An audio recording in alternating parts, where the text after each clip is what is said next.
Hello and welcome back. It's Anne here and it's the little way of Lent. Yesterday's challenge was to write a humble prayer, to decide that your relationship with God is one of humility, of love and gentleness, quiet and calm. Are those the sorts of words you used? Gentle, small words? I hope so. Remember, the idea of the humble prayer that you wrote was not about, look at me, I'm a fantastic prayer writer. It was about the best, most humble prayer that you could write. Today's gospel reading is from John chapter 4. In this chapter, we see Jesus travelling around the country. He is performing miracles. He is healing people, and lots of people are beginning to follow and believe in him. There are lots of followers and the crowds are amazed at what he is doing. In some parts of the country, they do not believe Jesus. And he reminds us that a prophet is often not welcome in his own country. But Jesus moves on and decides to go to Galilee.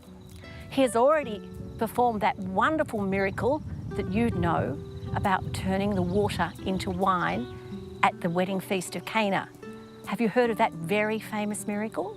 He's done that one and people are most impressed. Now he goes to a place called Capernaum. In Capernaum, there's a royal official who has heard about what Jesus has been doing and wonders if he can possibly intervene to save the life of his son.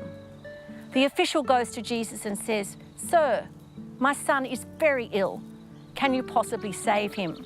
Now, Capernaum is quite a way away, and Jesus says to him, "I can't travel there." But he says, "Your son will be saved." On the way back to Capernaum, the royal official is met by one of his servants who says to him, Master, your son is alive."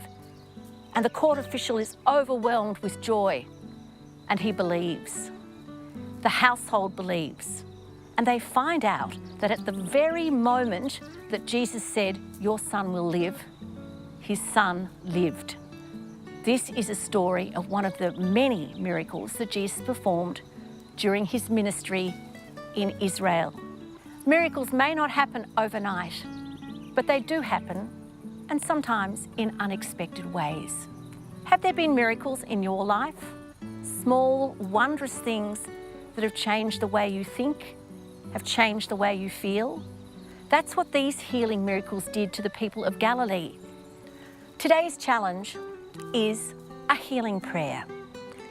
I'd like you to have a think about the people in your life, your grandparents, parents, friends, teachers, coaches, neighbours, strangers even. Is there someone who deserves a healing prayer? Perhaps there's a classmate who is in hospital, or a parent who has a broken leg. All people deserve our prayers, but particularly when people are ill, we need to pray for them. My challenge to you is to think of that person and pray hard for their healing. Jesus heals, he has in the past, and he will in the future. Pray for that person, put them in God's mind, and somehow, some way, a miracle will happen. Isn't that fantastic that we believe in miracles? I'll ask you tomorrow about that healing prayer and see what you can tell me. Okay then, bye.